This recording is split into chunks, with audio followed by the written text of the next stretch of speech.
ಅಯ್ಯೋ ಮಕ್ಕಳೇ, ಯಾವಾಗಲೂ ದ್ವಿತೀಯ ಭಾಷೆ ಹೇಳ್ತಾ ಇದ್ರಲ್ವಾ ಮ್ಯಾಮ್, ನೀವು ಯಾವಾಗಲೂ ಫಸ್ಟ್ ಲ್ಯಾಂಗ್ವೇಜು ಸೆಕೆಂಡ್ ಲ್ಯಾಂಗ್ವೇಜು ಸೇರಿಸಿನೇ ಗ್ರಾಮರ್ ಹೇಳ್ತೀರಾ ಅಂತ ಹೇಳ್ತಾ ಇದ್ರಲ್ವಾ. ಹಾಗಿದ್ರೆ ಬನ್ನಿ ಮಕ್ಕಳೇ, ಇವತ್ತಿನ ತರಗತಿಯಲ್ಲಿ ನಾನು ಏನು ಮಾಡ್ತಾ ಇದ್ದೀನಿ, ಎಕ್ಸ್ಕ್ಲೂಸಿವ್ಲಿ ದ್ವಿತೀಯ ಭಾಷೆ ಮಕ್ಕಳಿಗೆ ಎಕ್ಸ್ಕ್ಲೂಸಿವ್ಲಿ ಮತ್ತೆ ಹೇಳ್ತಾ ಇದ್ದೀನಿ, ದ್ವಿತೀಯ ಭಾಷೆ ಕನ್ನಡದ ಮಕ್ಕಳಿಗೆ ನಿಮಗೆ LBA ಕ್ವಶನ್ಸನ್ನು ಮಾಡ್ತಾ ಇದ್ದೀನಿ. LBAದಲ್ಲಿರುವಂಥ MCQ ಅನ್ನು ಮಾಡ್ತಾ ಇದ್ದೀನಿ. ಎಷ್ಟು ಮಾಡ್ತಾ ಇದ್ದೀನಿ? ಪಾರ್ಟ್ 1 ಮತ್ತು ಪಾರ್ಟ್ 2 ಅಂತ ಮಾಡ್ತಾ ಇದ್ದೀನಿ. ಪಾರ್ಟ್ 1ಅಲ್ಲಿ 50 ಕ್ವಶನ್ಸ್ ಇರುತ್ತೆ ಮತ್ತು ಪಾರ್ಟ್ 2 ಅಲ್ಲಿ 50 ಕ್ವಶನ್ಸ್. ಹೌದಾ ಮಕ್ಕಳೇ? ಹಾಗಿದ್ರೆ ಬನ್ನಿ, ಇನ್ಯಾಕ್ ತಡ, ಇವತ್ತಿನ ತರಗತಿಯನ್ನು ಶುರು ಮಾಡೋಣ. ಅಂತ ಹೇಳಿದರೆ ಗೊತ್ತಿದೆ, ಈಗಾಗಲೇ ನಾನು ಹೇಳ್ತಾ ಇದ್ದೀನಿ, ಫಸ್ಟ್ ಕ್ವಶನ್ ಯಾವಾಗಲೂ ವರ್ಣಮಾಲೆಯಿಂದನೇ ಬರುತ್ತೆ ನಿಮಗೆ. ಯಾಕಂದರೆ ಫಸ್ಟ್ ಬೇಸಿಕ್ ಯಾವಾಗಲೂ ವರ್ಣಮಾಲೆ ಅಲ್ವಾ, ಅದಕ್ಕೆ. ಕನ್ನಡ ವರ್ಣಮಾಲೆಯಲ್ಲಿರುವ ವರ್ಗೀಯ ವ್ಯಂಜನಗಳು ಅಂದರೆ ಗೊತ್ತಲ್ವಾ ನಿಮಗೆ? ಕ, ಚ, ಟ, ತ, ಪ ವರ್ಗಗಳಿದೆಯಲ್ಲ, 5 ಒಂದೊಂದು ವರ್ಗದಲ್ಲಿ 5 ಅಕ್ಷರಗಳಿದೆಯಲ್ಲ, ಅವು ನೀವು ನನ್ನ ಜೊತೆಗೆ ಕಮೆಂಟ್ ಮಾಡ್ತೀರಾ? ಹಾಗಿದ್ರೆ ಯಾವ್ದಿರ್ಬೋದು ಆನ್ಸರು ಅಂತ? ಎನಾ, ಬಿನಾ, ಸಿನಾ, ಡಿನಾ ಅಂತ ಹೇಳಿ ಹೇಳ ತೋರಿಸ್ಲಾ? ಓಕೆ ಮಕ್ಕಳೇ, ಈ ಥರ ಮಾಹಿತಿ ನಿಮ್ಗೆ ಇಷ್ಟ ಆಗ್ತಾ ಇದೆಯಾ? ನಾನು ಮಾಡ್ತಾ ಇರೋ ಮಾಹಿತಿ ಇಷ್ಟ ಆದರೆ ಮರೀದೆ ಈ ವಿಡಿಯೋನ ಲೈಕ್ ಮಾಡಿ, ಹಾಗೆಯೇ ನನ್ನ ಜೊತೆಗೆ ಎಲ್ಲದಕ್ಕೂ ಕಮೆಂಟ್ ಮಾಡಿ. ಸೆಕೆಂಡ್ ಕ್ವಶನ್ ನೋಡಿ, ಕನ್ನಡ ವರ್ಣಮಾಲೆಯಲ್ಲಿರುವ ಮಹಾಪ್ರಾಣಾಕ್ಷರಗಳು. ಮಹಾ ಅಂದರೆ ಖ ಇದ್ವಲ್ಲ, ಇವು ಮಹಾಪ್ರಾಣಾಕ್ಷರಗಳು. ಎಷ್ಟಿದೆ? ಒಂದು ವರ್ಗದಲ್ಲಿ 2, 5 ವರ್ಗದಲ್ಲಿ ಎಷ್ಟು? 5 × 2 ಬರುತ್ತಾ? 10 ಅಂತ. ಓಕೆ, 10 ಮಹಾಪ್ರಾಣಾಕ್ಷರ. ಕನ್ನಡ ವರ್ಣಮಾಲೆ ಇರುವ ಅವರ್ಗೀಯ ವ್ಯಂಜನಗಳು. ನಿಮ್ಗೆ ಗೊತ್ತು, ಕ, ಚ, ಟ, ತ, ಪ ಎಲ್ಲ ವರ್ಗೀಯ ವ್ಯಂಜನಗಳಾದವು. ಅದಾದಮೇಲೆ ಯದಿಂದ ಳವರೆಗೆ ಅವರ್ಗೀಯ ವ್ಯಂಜನಗಳು. ಎಷ್ಟಿದೆ ಅದು? 1, 2, 3, 4, 5 ಎಷ್ಟಿದೆ? ಓಕೆ, ಹಾಗಾದರೆ 9 ಅವರ್ಗೀಯ ವ್ಯಂಜನಗಳಿದೆ. ಕನ್ನಡ ವರ್ಣಮಾಲೆ ಯೋಗವಾಹಗಳು ಅಥವಾ ಯೋಗವಾಹಕಗಳು ಅಂತ ಕೂಡ ಹೇಳ್ತಾರೆ. ಅದನ್ನು ಅನುಸ್ವಾರ ಮತ್ತು ವಿಸರ್ಗ ಅಂತ ಹೇಳ್ತೀವಿ. ಅನುಸ್ವಾರ, ವಿಸರ್ಗ, ಅಂ ಮತ್ತೆ ಅಹ. ಹಾಗಿದ್ರೆ ಅಂ ಮತ್ತೆ ಅಹ. ನೆಕ್ಸ್ಟು ಅನುಸ್ವಾರ ವಿಸರ್ಗಗಳನ್ನು ಯೋಗವಾಹಗಳು ಅಂತ ಕರೀತಾರೆ. ಓಕೆ, ಇದನ್ನೆಲ್ಲ ನಾನು ನಿಮ್ಮ LBA ಕ್ವಶನ್ ಇದೆ ಅಲ್ವಾ, LBA ಕ್ವಶನಿಂದಾನೇ ತೊಗೊಂಡಿದ್ದೀನಿ. LBAದೊಂದು ರಿವೈಸ್ಡ್ LBA ಕ್ವಶನ್ ಬ್ಯಾಂಕ್ ಕೊಟ್ಟಿದ್ದಾರಲ್ವಾ, ಅಲ್ಲಿಂದ ತೊಗೊಂಡಿದ್ದೀನಿ. ಬಾಣವನ್ನು ಹೆಂಗೆ ಬಿಡಿಸ್ತೀರಾ? ಬಾಣ ಪ್ಲಸ್ ಅನ್ನು ಅಂತ ಬಿಡಿಸ್ತೀರಾ? ಅದು ವಕಾರಾಗಮ ಸಂಧಿ ಅಲ್ವಾ, ವ ಬರುತ್ತೆ. ಬಾಣವನ್ನು, ಬಾಣ ಪ್ಲಸ್ ಅನ್ನು, ಬಾಣವನ್ನು. ಮತ್ತು ಬಾಣವನ್ನು ಅಂತ ಬಿಡಿಸ್ಬಿಟ್ಟು ವ್ಯಂಜನಗಳಿಗೆ ಸ್ವರ ಸೇರಿದರೆ ಏನಾಗುತ್ತೆ? ವ್ಯಂಜನ ಇದೆ, ಅದಕ್ಕೊಂದು ಸ್ವರ ಸೇರುತ್ತೆ. ಗ ವ್ಯಂಜನ ಅಂದರೆ ಈಗೊಂದು ಗ ಇದೆ, ಗೆ ಹೂ ಸೇರುತ್ತೆ, ಹೂ ಆಗುತ್ತಾ? ಹಾಗಿದ್ರೆ ಅದನ್ನೇನಂತೀವಿ? ಗುಣಿತಾಕ್ಷರ. ಸರಿ ಮಕ್ಕಳೇ, ನೆಕ್ಸ್ಟ್ ಬಾಣವನ್ನು ಮತ್ತೆ ಬಂದಿದೆಯಾ? ಓಕೆ, ಬಾಣ ಪ್ಲಸ್ ಅನ್ನು, ಬಾಣವನ್ನು. ನಾನು ಹಿಂದೆ ಇದು ಮಾಡಿಬಿಟ್ನಾ, ಪ್ರೆಸ್ ಮಾಡಿಬಿಟ್ನಾ? ಓಕೆ, ಸರಿ ಸರಿ. ವಿಜಾತಿಯ ಸಂಯುಕ್ತಾಕ್ಷರ ನೋಡಿ, ಕಗೆ ಕ, ಗೆ ಗ, ಈ ಥರ ಬಂದರೆ ಇದನ್ನು ಸಜಾತೀಯ ಅಂತ ಹೇಳ್ತೀವಿ. ಏನಂತೀವಿ? ಸಜಾತೀಯ ಅಂತ ಹೇಳ್ತೀವಿ. ಅದೇ ಕಗೆ ಮ, ಗೆ ನ, ಈ ಥರ ಬಂದರೆ ಇದನ್ನ ವಿಜಾತಿಯ ಸಂಯುಕ್ತಾಕ್ಷರ ಅಂತ ಹೇಳ್ತೀವಿ. ಹಾಗಿದ್ರೆ ಇದರಲ್ಲಿ ಏನು ಬಂದಿದೆ ನೋಡಿ. ಮತ್ತೆ ಇದು ನಗೆ ನ, ಇದು ನ ಒತ್ತಕ್ಷರ ಅಲ್ವಾ, ಮತ್ತು ಅದನ್ನ ಮಿಸ್ಟೇಕ್ ಮಾಡ್ಕೋಬೇಡಿ. ಮ್ಯಾಮ್ ನಗೆ ಬೇರೆ ಏನೋ ಒತ್ತು ಬಂದಿದೆ ಅನ್ಕೋಬೇಡಿ, ಗೊತ್ತಲ್ವಾ? ಹಾಗಿದ್ರೆ ಅಕ್ಷರ ಇಲ್ಲಿ ನೋಡಿ, ಶ ಬಂದಿದೆ ಅಲ್ವಾ, ಸಂಯುಕ್ತಾಕ್ಷರ, ಅದಕ್ಕೋಸ್ಕರ. ಓಕೆ, ನೆಕ್ಸ್ಟ್ ಇಲ್ಲಿ ಆದೇಶ ಸಂಧಿ ಹೂ ಪ್ಲಸ್ ಬುಟ್ಟಿ, ಹೂ ಪ್ಲಸ್ ಪುಟ್ಟಿ ಕರೆಕ್ಟ್ ಆಗುತ್ತಾ? ಹಾಗಿದ್ರೆ ಫಸ್ಟೇ ಬಂದ್ಬಿಡ್ತಲ್ವಾ, ಹೂ ಬುಟ್ಟಿ. ಹಾಗಿದ್ರೆ ಹೂ ಬುಟ್ಟಿ. ನೆಕ್ಸ್ಟ್ ನೋಡಿ, ರಾಜನ ಕರೆಕ್ಟಾ? ಓಕೆ, ಕನ್ನಡ ವರ್ಣಮಾಲೆಯಲ್ಲಿ ಎಷ್ಟು ಅಕ್ಷರಗಳಿದೆ? 49 ಅಕ್ಷರಗಳಿದೆ. ಮುಂದಿನ ಒಂದು ಪ್ರಶ್ನೆಯನ್ನು ನೋಡೋಣ ಮಕ್ಕಳೇ. ಹಾಗಿದ್ರೆ ಒಂದು ಮಾತ್ರ ಕಾಲದಲ್ಲಿ ಅಂದರೆ ಏಕ ಮಾತ್ರ ಕಾಲದಲ್ಲಿ ಅಂತ ಹೇಳಿದ್ರೆ ನಾವು ಬರೀ ಗುಬ್ಬಚ್ಚಿ ಕೂಗಿದೆ ಅಲ್ವಾ, ಗುಬ್ಬಚ್ಚಿ ಗುಕ್ ಅನ್ನತ್ತಲ್ವಾ, ಅದಕ್ಕೆ ಮಾತ್ರ ಕಾಲ ಅಂತ ಹೇಳ್ತೀವಿ. ಹಾಗಿದ್ರೆ ಇದನ್ನ ಹೇಳ್ತೀವಲ್ವಾ, ಇವೆಲ್ಲ ಏಕ ಮಾತ್ರ ಕಾಲದಲ್ಲಿ ಉಚ್ಚರಿಸುವಂಥ ಸ್ವರಗಳು, ಇವುಗಳನ್ನ ರಸ್ವ ಸ್ವರ ಅಂತ ಹೇಳ್ತೀವಿ ಮಕ್ಕಳೇ. ನೆಕ್ಸ್ಟ್ ನೋಡಿ, ಇಲ್ಲಿ ರೂಢನಾಮ ಅಂದರೆ ರೂಢಿಯಿಂದ ಬಂದಂಥದ್ದು. ನೋಡಿ, ಇಂದ್ರ, ಬೆಟ್ಟ, ಜಿಂಕೆ, ಶಿಕ್ಷಕ, ಯಾವ್ದು ಹೇಳ್ಬೋದು ಇಲ್ಲಿ? ನೋಡಿ, ಬೆಟ್ಟ ಏನಾಗುತ್ತೆ? ರೂಢಿಯಿಂದ ಬಂದಂಥದ್ದಲ್ವಾ, ಬೆಟ್ಟ, ಗುಡ್ಡ ಈ ಥರ ಬರೋದಕ್ಕೆ. ಓಕೆ, ನೆಕ್ಸ್ಟ್ ಗುರುವನ್ನು ಬಂದಿತ್ತಲ್ವಾ ಆಗ್ಲೇ, ಬಾಣವನ್ನು ಅಂತ ಬಂದಿತ್ತು. ಗುರು ಪ್ಲಸ್ ಅನ್ನು, ಗುರುವನ್ನು, ವಕಾರಾಗಮ ಸಂಧಿ ಆಗುತ್ತೆ. ಆಗಮ ಸಂಧಿ ಅಥವಾ ವಕಾರಾಗಮ ಸಂಧಿ. ಸಜಾತೀಯ ಸಂಯುಕ್ತಾಕ್ಷರಗಳು, ಸಜಾತೀಯ ವಿಜಾತೀಯ ಈಗಲೇ ಹೇಳಿದ್ದೆ. ಅದಕ್ಕೆ ಆ ವ್ಯಂಜನಕ್ಕೆ ಅದೇ ವ್ಯಂಜನ ಒತ್ತಾಗಿ ಬಂದರೆ ಸಜಾತೀಯ ಅಂತೀವಿ. ಬೇರೆ ವ್ಯಂಜನ ಒತ್ತಾಗಿ ಬಂದರೆ ಅದನ್ನು ವಿಜಾತೀಯ ಅಂತ ಹೇಳ್ತೀವಿ. ಇಲ್ಲಿ ಯಾವುದಿದೆ ನೋಡಿ, ವಿದ್ಯೆ, ಕನ್ನಡ, ರಾಜ್ಯ, ಅಕ್ಷರ ಯಾವುದಿದೆ ನೋಡಿ. ಇಲ್ಲಿ ಸಜಾತೀಯ ಅಂತ ಕೇಳಿದ್ದಾರೆ. ನಾವೇನು ಮಾಡಬೇಕು, ಸಜಾತೀಯ ಹುಡುಕ್ಬೇಕು. ಈಗ ಜಗೆ ಯ ಒತ್ತು ಕೊಟ್ಟಿದ್ದಾರೆ, ವಿಜಾತೀಯ, ಇದು ವಿಜಾತೀಯ. ಇಲ್ಲಿ ನಗೆ ನ ಒತ್ತು, ಇದು ಸಜಾತೀಯನಾ? ಹೌದಾ? ಹೌದಾ ಸಜಾತೀಯ? ಕರೆಕ್ಟ್ ಮಕ್ಕಳೇ. ಹಾಗಿದ್ರೆ 19 ನಂಜು. ನಂಜು ಅಂತ ಹೇಳಿದರೆ ನಿಮಗೆ ಗೊತ್ತಿದೆ ಈಗಾಗಲೇ, ವಿಷವನ್ನ ನಂಜು ಅಂತ ಹೇಳ್ತೀವಿ ನಾವು. ವಿಷ ಅಂತ ಹೇಳೋದಕ್ಕೆ ನಂಜು ಅಂತ ಹೇಳ್ತೀವಿ. ಯಾಕಂದ್ರೆ ನಿಮಗೆ ಇದರಲ್ಲಿ ಫಸ್ಟ್ ಪಾಠ ಆಯ್ತಲ್ವಾ, ನಮ್ಮ ಒಣಮರದ ಗಿಳಿಯಲ್ಲಿ ಬಂದಿತ್ತಲ್ವಾ. ಈಗ ಕನ್ನಡ ವರ್ಣಮಾಲೆಯ ರಿಸ್ವ ಸ್ವರಗಳು, ರಿಸ್ವ ಸ್ವರಗಳು ಅ, ಎ, ಓ ಇವೆಲ್ಲ ಒಂದೇ ಮಾತ್ರ ಕಾಲದಲ್ಲಿ ಉಚ್ಚರಿಸೋದಕ್ಕೆ ಇವುಗಳನ್ನ ರಸ್ವ ಅಂತ ಹೇಳ್ತೀವಿ. ಅಸಿ, ಅಸಿ ಮಸಿ ಕೃಷಿ ಬಂತಲ್ವಾ ನಮ್ಮ ಪಾಠ, ಅದರಲ್ಲಿ ಅಸಿ ಅಂದ್ರೆ ಯುದ್ಧ ಅಲ್ವಾ. ಓಕೆ, ನೆಕ್ಸ್ಟ್ ಮ್ಯಾಮ್ ಈ ಥರ ಯುದ್ಧ ಈ ಥರದ ಕ್ವಶನ್ಸ್ ಕೇಳ್ತಾರಾ ಅಂತ. ಈ ಥರ ಕ್ವಶನ್ ಕೇಳಿಲ್ಲ ಮಕ್ಕಳೇ, ರೇರು.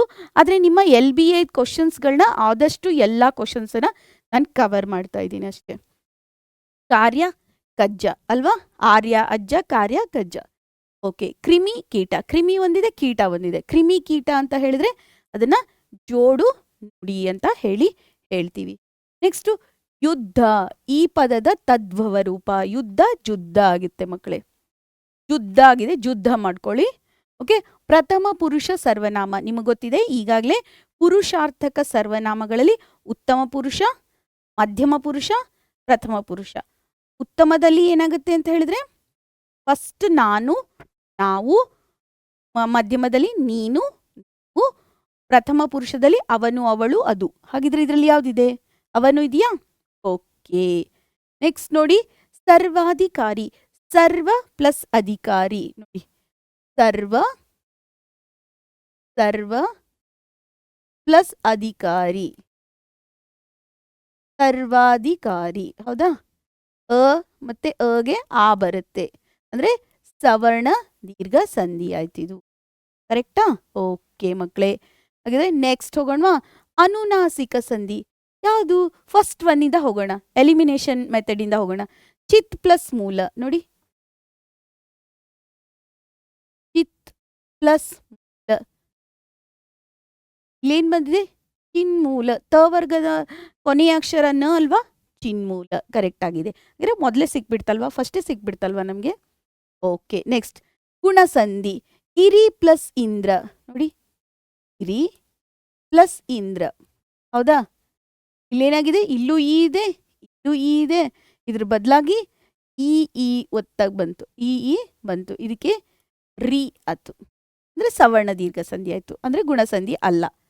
ವೀರ ಪ್ಲಸ್ ಈಟ, ವೀರ ಪ್ಲಸ್ ಈಟ ನೋಡಿ. ಅಗಿದೆ, ಅಗೆ ಈ ಇದೆ, ಅದಕ್ಕೆ ಏನಾಗುತ್ತೆ? ಇದು ವೀರೇಶ. ಕರೆಕ್ಟಾ? ಇದು ಗುಣಸಂಧಿನ? ಹೌದು. ಯಾಕಂದ್ರೆ ಏಕೈಕ ಏನಾಗುತ್ತೆ? ಎಣ್ ಸಂಧಿ ಆಗುತ್ತೆ. ಬೆನ್ನು ಪ್ಲಸ್ ಎಲುಬು, ಬೆನ್ನೆಲುಬು ನೋಡಿ, ಇದರ ಲೋಪ ಆಗುತ್ತಾ? ಓಕೆ, ನೆಕ್ಸ್ಟ್ ರಾಟೆ. ಕೋಟಿ ವಿದ್ಯೆಗಿಂತ ರಾಟಿ ವಿದ್ಯೆ ಮೇಲು ಅಂತ ಬಂದಿತ್ತಲ್ವಾ. ಚಕ್ರ, ರಾಟೆ ಅಂದ್ರೆ ಚಕ್ರ. ಅಯ್ಯೋ ಇದಕ್ಕೆ ಓಕೆ. ಅತಿವೃಷ್ಟಿ ಇದು ಇದೆಯಲ್ಲ, ಈ ಪದಕ್ಕೆ ವಿರುದ್ಧ ಪದ ಅನಾವೃಷ್ಟಿ ಅಂತ ಹೇಳಿ. ಓಕೆನಾ? ಅತಿವೃಷ್ಟಿಗೆ ವಿರುದ್ಧ ಪದ ಅನಾವೃಷ್ಟಿ.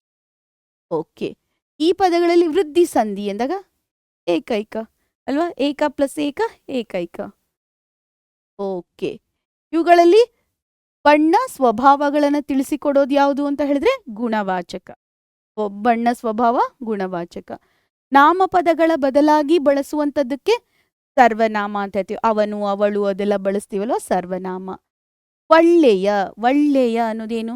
ಸುಭಾವನೆ ಅಲ್ವಾ, ಒಳ್ಳೆಯದು ಕೆಟ್ಟದು ಅಂತ ಹೇಳೋದು. ಹೌದಾ? ಕರೆಕ್ಟಾ?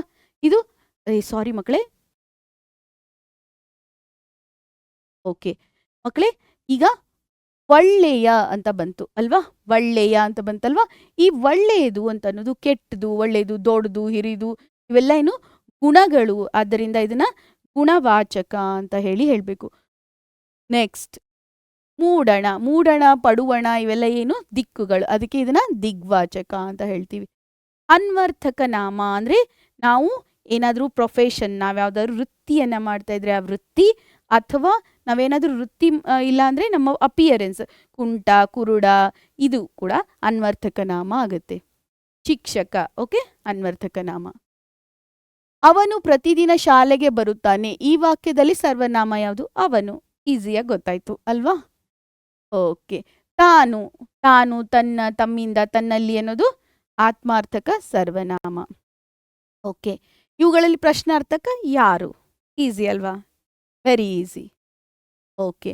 ನನ್ನ ಗೆಳೆಯನು ಉಡುಪಿ ಪ್ರವಾಸ ಮಾಡಿದನು. ಉಡುಪಿ ಅನ್ನೋದೇನು? ಇಟ್ಟಂತ ಹೆಸರು. ಹಾಗಾಗಿ ಇದು ಏನು ಅಂದ್ರೆ ಉಡುಪಿ ಅನ್ನೋದು ಇದರಲ್ಲಿ ಇಟ್ಟಂತ ಹೆಸರು, ಅಂಕಿತ ನಾಮ. ಇವುಗಳಲ್ಲಿ ಸಂಖ್ಯೆಯ ನಿಮ್ಗೆ ಗೊತ್ತಿದೆ, ಸಂಖ್ಯಾವಾಚಕ ಅಂದ್ರೆ ಸಂಖ್ಯೆಗಳು. ಲಕ್ಷ, ಕೋಟಿ, 1, 2, 3 ಇವೆಲ್ಲ ಸಂಖ್ಯಾವಾಚಕಗಳು. ಸಂಖ್ಯೆಯ ವಾಚಕಗಳು ಅಂತ ಹೇಳಿದ್ರೆ ಸ್ಥಾನವನ್ನ ಹೇಳುವಂಥದ್ದು. ಈಗ ಐವರು ಅಂದ್ರೆ ಐದನೇಯವನು, ಐವರು, 5 ಜನ ಇದ್ದಾರೆ, ಐವರು, ಮೂವರು, ಈ ತರ ಹೇಳಿದ್ರೆ ಇದನ್ನ ಸಂಖ್ಯೆಯ ವಾಚಕ ಅಂತ ಹೇಳ್ತೀವಿ. ಭಾಷ್ಪ, ಭಾಷ್ಪ ಅಂದ್ರೆ ಕಣ್ಣೀರು. ಸ್ವೀಕರಿಸು, ಈ ಪದದ ವಿರುದ್ಧಾರ್ಥಕ. ತಿರಸ್ಕರಿಸು, ನಿರಾಕರಿಸು, ಯಾವ್ದು ಬಂದ್ರು ಓಕೆ, ತಿರಸ್ಕರಿಸು. ಅಂಧ, ಅಂಧ ಅಂತ ಹೇಳಿದ್ರೆ, ಅಂಧ ಅಂತಂದ್ರೆ ಚಂದವಾಗಿರೋದು, ಅಂಧ ಅಂತ ಹೇಳಿದ್ರೆ ಕಣ್ಣಿಲ್ದೇ ಇರೋನು, ಕುರುಡ ಅಂತ ಹೇಳಿ. ನೋಟ ಅನ್ನೋದೇನು? ಭಾವನೆಗೆ ಸಂಬಂಧಪಟ್ಟಿದ್ಯಾ? ಭಾವನಾಮನ. ಓಕೆ. ನೋಟ ಅನ್ನೋದು ಯಾವಾಗಲೂ ಸ್ಟೇಟ್ ಆಫ್ ಮೈಂಡ್, ಸುಂದರ, ನೋಟ, ಇವೆಲ್ಲ ಏನ್ ಗೊತ್ತಾ? ಭಾವನೆಗಳು. ಓಕೆ. ಐ ಮತ್ತೆ ಓನ ಸಂಧ್ಯಾಕ್ಷರ ಅಂತ ಹೇಳ್ತೀವಿ. ಯಾಕಂದ್ರೆ ಈಗ ಐ, ಅ ಮತ್ತೆ ಈ ಸೇರಿ ಐ ಆಗಿದೆ. ಔ, ಅ ಮತ್ತೆ ಉ ಸೇರಿ ಔ ಆಗಿದೆ, ಅದಕ್ಕೋಸ್ಕರ ಸಂಧ್ಯಾಕ್ಷರ ಅಂತ ಹೇಳ್ತೀವಿ. ಕ್ರಿಯಾಪದದ ಮೂಲ ರೂಪವನ್ನ ಧಾತು ಅಂತ ಹೇಳ್ತೀವಿ. ಓಕೆನಾ? ಸರಿ. ಭೂತಕಾಲವನ್ನ ಏನಂತ ಹೇಳ್ತೀವಿ? ದಕಾರಗಳು ಬಂದ್ರೆ ಭೂತಕಾಲ, ಉತ್ತ ಬಂದ್ರೆ ಅದನ್ನ ವರ್ತಮಾನ ಕಾಲ, ಉವ ಅಥವಾ ವ ಬಂದ್ರೆ ಭವಿಷ್ಯತ್ ಕಾಲ. ಮೇರಿ ಬೇಗನೆ ಶಾಲೆಗೆ ಬಂದಳು. ಬೇಗನೆ, ಮೇರಿ ಬೇಗನೆ ಶಾಲೆಗೆ ಬಂದಳು. ಈ ವಾಕ್ಯದಲ್ಲಿ ಕ್ರಿಯಾಪದ. ಬಂದಳು, ಹೋದಳು, ನೋಡಿದಳು, ಊಟ ಮಾಡಿದಳು, ಈ ತರ ಇದ್ರೆ ಕ್ರಿಯಾಪದ ಇರುತ್ತೆ ಅಲ್ವಾ? ಇಲ್ಲಿ ಬಂದಳು ಅದೇ. ಓಕೆ. ಕಂಡನು, ಕಂಡನು ಅನ್ನೋದಿದೆ, ಕಾಣೋದು, ನೋಟ ಅಲ್ವಾ? ಕಾಣು ಅನ್ನೋದು ಬರುತ್ತಾ? ಇದಕ್ಕೆ ಧಾತು ಕಾಣು. ಓಕೆ ಮಕ್ಕಳೇ, ಪಾರ್ಟ್ 1 ಅಲ್ಲಿ ನಾನು ಏನು ಮಾಡಿದ್ದೀನಿ? 49 ಮಾಡಿದ್ದೀನಿ. ಇನ್ನು ಪಾರ್ಟ್ 2 ನೋಡಿ. ಪಾರ್ಟ್ 2 ಅಲ್ಲೂ ಕೂಡ ಸ್ವಲ್ಪ ಮಾಡ್ತಾ ಇದ್ದೀನಿ. ಏನು? ಅಲ್ಲೂ ಕೂಡ ಒಂದು 50, ಅರೌಂಡ್ 50 ಮಾಡ್ತಾ ಇದ್ದೀನಿ. ಇಲ್ಲಿ ಎಷ್ಟು ಮಾಡಿದೆ ನೋಡ್ಬಿಡ್ತೀನಿ. ಇಲ್ಲಿ 49 ಇದೆ, ಅಲ್ಲೊಂದು 50 ಅಂತ ಅನ್ಕೊಳ್ಳಿ. 50 ಮಾಡ್ತಾ ಇದ್ದೀನಿ. ನಿಮ್ಮ ಒಂದು ಹಲೋ ಮಕ್ಕಳೇ, ಇಲ್ಲೇನು ಮಾಡ್ತಾ ಇದ್ದೀನಿ? 49 MCQ ಅನ್ನ ಮಾಡಿದ್ದೀನಿ. ಇನ್ನು ಒಂದು 49 to 50 MCQಗಳನ್ನು ಮಾಡ್ತಾ ಇದ್ದೀನಿ. ಎಲ್ಲಿಂದ? LBA ದಿಂದ ಮಾಡ್ತಾ ಇದ್ದೀನಿ ನಾನು. ಹಾಗಿದ್ರೆ ಮಕ್ಕಳೇ, ಈ ಮಾಹಿತಿ ನಿಮ್ಗೆ ಇಷ್ಟ ಆಯ್ತಾ? ಇದು ನಿಮ್ಗೆ ಯೂಸ್ಫುಲ್ ಅನಿಸ್ತಾ ಇದೆಯಾ? ಯೂಸ್ಫುಲ್ ಅನಿಸಿದ್ರೆ ಏನು ಮಾಡಿ ಗೊತ್ತಾ? ಮರೀದೆ ನಮ್ಮ ಪರೀಕ್ಷೆ ಚಾನಲನ್ನು ಸಬ್ಸ್ಕ್ರೈಬ್ ಮಾಡಿ ಮಕ್ಕಳೇ. ಹಾಗಿದ್ರೆ ನಾನು ನಿಮ್ಮ ಕನ್ನಡ ಶಿಕ್ಷಕಿ ವಾಣಿ ಕುಲಕರ್ಣಿ ಇವತ್ತಿನ ಈ ಒಂದು ವಿಡಿಯೋನ ಮುಗಿಸ್ತಾ ಇದ್ದೀನಿ. ನೆಕ್ಸ್ಟ್ ಪಾರ್ಟ್ 2ಗೆ ಸ್ವಾಗತ ಬಯಸ್ತಾ ಇದ್ದೀನಿ.